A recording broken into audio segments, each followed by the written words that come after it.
Tugitigana na icio makiria ma ethari ngui ngiri 10 a mbara ya thutha wa ithurano cia mwaka wa 2007-2008 nimendekithitie guthondekwo ikundi cia kuruta muingi hathara ya mbara riri turorete ithurano nene makiria hindi ya gikundi giki kana kimwe gia gikundi giki kiria gigucemanitie mwena wa Naivasha maugite hari bata andu gukorwo makimenya hathara iria ingicungiririo ni mbara.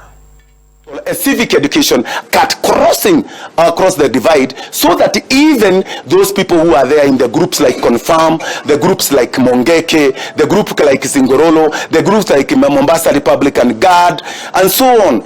And all these groups, they are associated with the politician. It's for the civil society who we are, who are our neighbors, who are within our jurisdiction of performance, that they first come and bring to the society the civic education. They give back the moral standards which are supposed to be taught on the ground, so that our children are not converted to terror groups like the Conform, the Mongeke, the Chingololo, and etc. If you look at the Cancer Foundation, it's very broad.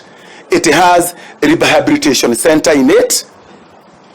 Inside it, it has the medical department. Inside the foundation itself, there is the giving back public service utility. Inside it, we have a lot of employment opportunities inside it.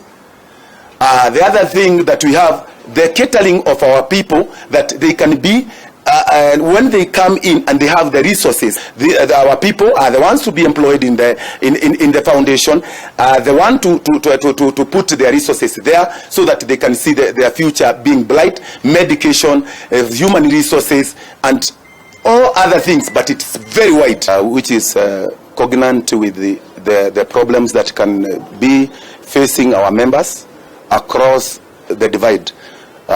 We have strategies to the management and also the leadership in the past 2 years through thorough research which have been done by experts and forwarded to us, so that we can now officially launch the foundation, so that we can use it in the future to cater for the problems which can be facing our members. During this season, we have been doing a follow-up of each and every incidents that have been occurring during that process, which is about to say 10 years to 11 years since the 2007 and 8 post-election occurred. We have talked with the relevant authorities, and we know by next week we are going to make what is needed through our mechanism and management. But through the foundation, the NGOs that we have in place, which are duly registered,